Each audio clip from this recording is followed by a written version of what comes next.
Not all of our minisodes need to be from listeners. In fact, places or lesser-known cases can sometimes take us to dark realms. Hello everyone, and welcome back to the final Dark Realms of Season 20. And I'm going to miss doing these little snippets every week for a few weeks, and I hope you feel the same way. Once again, this is audio only, as my ongoing YouTube battle continues, but hopefully all should be restored for Season 21. Of course, by the time you hear this, there will be, maybe 4 days left when you can still claim your free week trial of our highest tier on Patreon. Head over to patreon.com/thedarkparanormal and you'll gain access for that week of all of our main episodes, both early and ad-free, including, of course, the season finale for Season 20. Plus, you will have access for that week to the entire back catalogue of Dark Bites, our Patreon-only 30-minute show, which goes out each and every week of the year, even on the downtime between seasons. So if you were to choose to stay on as a Patreon, with this being the week of the end of the season, now is the perfect time to do so. So maybe treat yourself to something a little spooky and head over to patreon.com/thedarkparanormal. But right now, we're going to take a look at a dark realm suggested by one of our listeners from Canada. But it's not about anywhere in Canada, it's about somewhere they noticed when they were on holiday in the UK. Now, of course, London is overrun with hotels, B&Bs, places to stay. It's one of the main tourist attractions in the world. Although the UK has plenty of amazing, significant historical places to go and visit, London should be the top of anyone's list. What with the Tower of London, Buckingham Palace, the history of maybe things like the Great Fire of London, stories of the plague, the tumultuous wars of baton passing of the royalty throughout the years, and of course the British Museum, which houses some of the most amazing artifacts from all over the world. However, some of the most intriguing and interesting places in London are the ones that you probably won't find on any tourist guides or maps. These are the places which the residents know about, the locals know about, especially when it comes to the paranormal. And although we could indeed do an episode on the Tower of London or Buckingham Palace or things like that, they've been done before, and you want to hear something new and fresh that you may not have heard, even though it is over 100 years old. And that's exactly what we're going to do today when we take a look at the haunting of the Langham Hotel. Opened in 1865 as Europe's first grand hotel, London's Langham Hotel was designed on an unprecedented scale of Victorian luxury. Architect John Giles and the Lucas brothers created a building filled with marvels for its day, including England's first hydraulic lifts, lavish bathrooms, and even early air conditioning, at a staggering cost at the time of £300,000. The Prince of Wales himself presided over the opening gala, as the Langham's opulent halls welcomed aristocrats, diplomats, and literary legends Oscar Wilde, Mark Twain, and even the exiled Emperor Napoleon III. They're just some of its illustrious guests. Yet, behind the elegance and grandeur, something eerie took root. After World War II, when the BBC took over the building, strange stories emerged. BBC journalists reported seeing ghostly figures, including Napoleon III himself, roaming the hotel's corridors. Over the decades, several spirits have been rumoured to haunt the Langham, refusing to check out. Now we're going to dive into 3 of the Langham's most chilling ghosts, each with their own dark and disturbing legend behind them. And where better to start than the aforementioned restless Emperor, Napoleon III. Among the Langham's most famous apparitions is Emperor Napoleon III, the deposed ruler of France. After losing his throne in 1870, Napoleon III spent time at the Langham during his exile in 1871.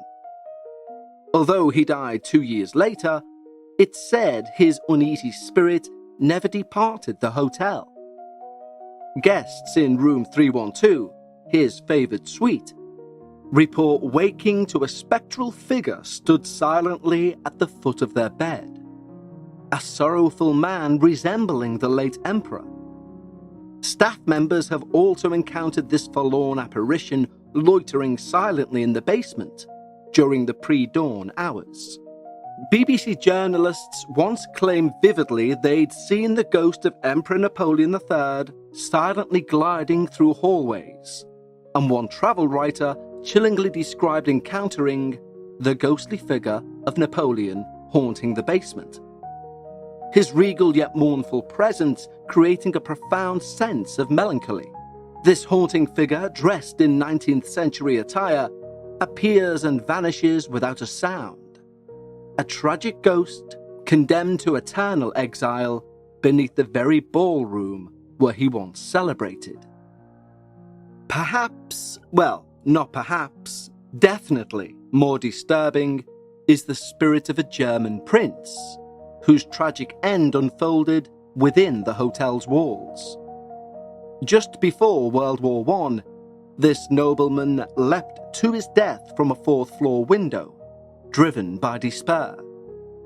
His violent demise seems forever imprinted on the hotel. Late-night guests have glimpsed a tall figure in military attire ominously standing near the fourth-floor window, staring outwards as if contemplating a fatal plunge. BBC announcer Ray Moore once vividly described his encounter. He said the ghost appeared beefy with cropped hair, sporting a military-style jacket buttoned up to the neck, which then walked through a solid door.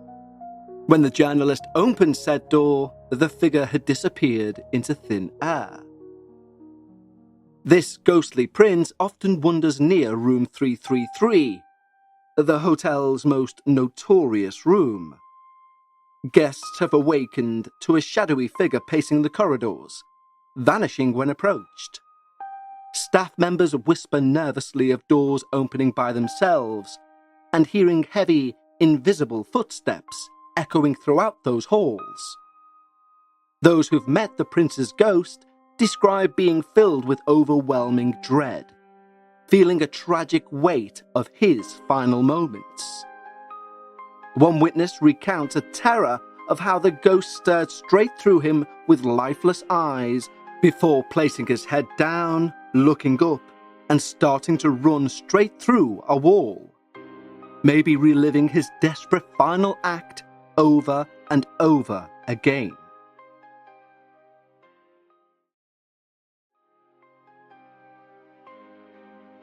And now we arrive at the room which is the most feared in the entire hotel. Room 333, the room of the doomed doctor, otherwise known as the Halloween Phantom. The Langham's most feared ghost haunts the infamous room 333, so frightening that the hotel usually leaves it unrented, except for the bravest thrill-seekers. According to legend, a Victorian doctor spent his honeymoon there, then tragically murdered his bride before taking his own life in the very room. Ever since, room 333 has been cursed by their violent deaths. Unexplained noises, scratches, taps, even chilling whispers fill your night stay in that room, while an inexplicable icy chill grips you even in the warmest of summer evenings. Guests will awaken feeling a cold, unseen presence watching them. Their belongings will be mysteriously moved. Furniture will be rearranged when they wake up by invisible hands. Every Halloween, paranormal activity in room 333 seems to peak. as the Doctor's malevolent spirit returns. One terrifying incident occurred in October 1973 when BBC radio announcer James Alexander Gordon stayed in the room. He woke up to see a glowing ball of light hovering at the foot of his bed. It slowly morphed into a legless Victorian gentleman floating above the floor. His empty eye sockets fixed directly upon Gordon. Horrified, Gordon fled that room in panic, later recalling, "The eye sockets were empty. That was enough for me." When he cautiously returned, the ghost was still there, leaning menacingly over the bed that he had just fled. Room 333's horrors would resurface in 2014, when none other than the members of the England cricket team stayed at the Langham. Star bowler Stuart Broad described a sleepless night where bathroom taps turned themselves on and off inexplicably. He's quoted as saying, "It was very weird. It really freaked me out. I ended up asking to move rooms." Others fled their rooms after experiencing flickering lights, unexplained noises, and an oppressive heat that no air conditioning could relieve. One guest claimed an invisible force violently shook their bed until they fell to the floor, running terrified into the night.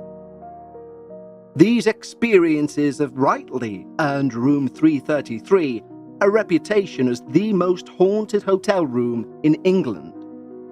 It's a place of palpable evil. And maybe mere coincidence that if you times 333 by 2, well, we all know where that leads. The Langham Hotel stands as a place where London's elegant past meet dark supernatural mysteries. Its halls have witnessed triumph and tragedy alike, perhaps explaining why restless spirits choose to linger.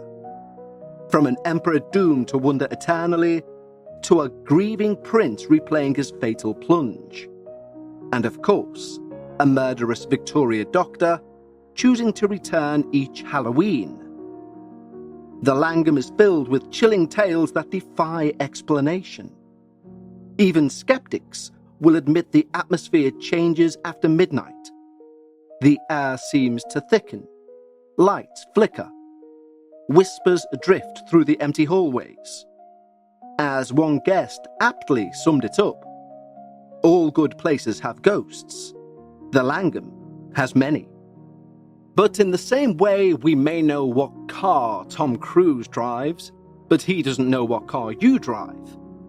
The fame of the Langham may be why we regard it as so haunted. Who knows how many not-so-famous hotels or B&Bs that surround the London area are both A, older, and B, much, much more haunted. Is it simply the celebrity aspect of the Langham why we're aware of its horrific tales? Arguably so, but it doesn't make them any less terrifying. London is a place that I believe everyone should visit at least once in their lifetime, just to witness the history, the present, and maybe the future. It really is a place such as Rome, where you could never visit everywhere you wanted in a lifetime. But should you go and should you find yourself near Oxford Street, gazing at the Langham's elegant facade, remember that behind its grandeur lies a haunted history that few hotels we know of can rival. And perhaps you'll even sense eyes watching from darkened windows. Maybe you'll feel a ghostly tap on your shoulder. After all, it would appear, at the Langham at least, some guests check in, but never check out. And their spirits may well be waiting to greet you, should you dare to spend the night in this particular dark realm. So that wraps things up for Dark Realms for Season 20. Don't forget, if you have any suggestions for future Dark Realms episodes for Season 21, you can email those suggestions to contact@thedarkparanormal.com. And if you'd like to submit your own experience, head over to our website, thedarkparanormal.com, and click the link and click Submit My Experience. Don't forget, an experience of any length is what we want. Some of them may make the main episode, some of them may be minisodes, and some may be used for Dark Bites. But either way, your experience will find an audience. And with that said, I bid you all farewell, and I'll see you on our next debut Dark Realm for Season 21. Until then, stay safe and take care.